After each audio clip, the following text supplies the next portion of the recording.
أعوذ بالله من الشيطان الرجيم بسم الله الرحمن الرحيم الحمد لله رب العالمين والصلاة والسلام على رسولنا محمد وعلى آله وصحبه أجمعين السلام عليكم ورحمة الله وبركاته. Falënderimet janë për Allahun Zotin e Gjithësisë, atë e falënderojmë, për atij e kërkojmë ndihmën, atij i takojnë të gjitha adhurimet tona, askush nuk meriton përveç Allahut. Mëshira e Allahut qoftë mbi pejgamberin sallallahu alaihi wasallam, mbi familjen e tij të pastër dhe për mbi të gjithë ato besimtarë dhe besimtare që ndjekin rrugën e tij deri ditën e gjykimit. Mëshira e Allahut qoftë edhe për mbi të gjithë ju që jeni sonte bashkë. Atëherë inshallah prapë ato jemi te kapitulli i Bekares. Edhe nëse mani men radhën e kalume, folëm për pendimin e Ademit a.s. Pra që u nxorr nga xheneti për shkakun të një gabimi apo një gjunafi që punoi. Pra arriti që shejtani i mallkuar ta devijoi, të haj prej asaj peme që Allahu xhelexhere kishte ndalu. Edhe thamë që kuptojmë që gjithmonë urdhët e Zotit duhen zbatuar. Se pranë kanë ardhur për ta ruajtur këtë njerëzi, për ta drejtuar këtë njerëzi. Pra urdhët e Allahut xhelexhere nuk duhet në vlerësuar asnjëherë. Pse?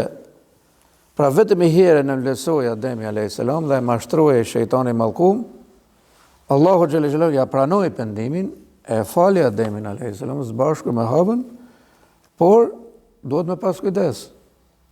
Ne për shembull punojmë me mije gabime, me qindra, me mije gabime. Por pejgamberi sallallahu alaihi wasallam na mëson dhe thotë që çdo njeri që gabon duhet kërkojë falje. Dhe gabuesi më i mirë pra është ai që kërkon falje. Zëri më i dashur, thotë pejgamberi sallallahu alaihi wasallam, për Allahun xhelexhere është pikë zëri i atij që thotë o Zot më fal. Astaghfirullah. Astaghfirullah. Pra o Allah më fal. Dhe kështu ishte Ademi a.s. po kështu dhe edhe njerëzit pra të gjithë do t'i binden Allahut xhelexhere. Ndërsa për sonte vjen ajeti i radhës me cilin Allahu xhelexhere na obligon namazin. Na obligon zakatin,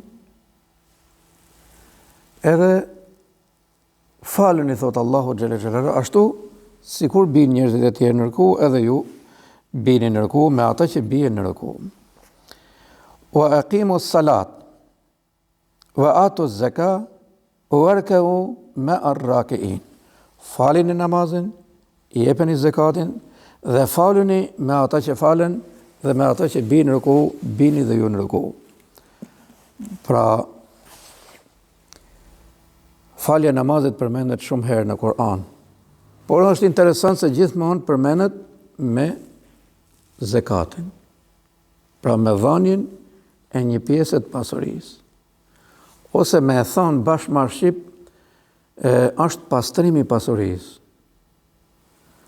Kur e dim që ne si besimtar, pra parim kryesor kemi me qenë vetë besimtar, po me i drejtuar në tjerë, me i therë edhe njerëzit e tjerë.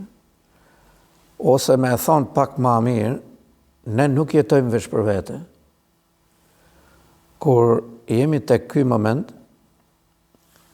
kanë qenë dy eulia të mëdhej. Zoti i bekoft inshallah. Me të vërtet kishin arrit një gradë lartë tek Allahu xhelexhelaluhu. Edhe një natë, njëri shkon si mysafir tek ky personi tjetër i besimtar, edhe ky eulia. I jep selam, edhe i thot unë kam marrë për një hall. Me qenë se të Allahu xhelexhelaluhu thot ta pranon lutjen, edhe unë do të qaj hall thot që ti lutesh Allahut që të me realizohet kjo dëshirë. Foli thot. Thot dëshira ime më e madhe thot është që ti jem në xhenet. Edhe ti thot ti lutesh Allahut xhelexhelaluhu që unë të jem në xhenet. Allahu i mëshiroft, pra shifeni sa gratë të lartë që kanë pas të dy, edhe sa të dallim kishin mes njëri tjetrit.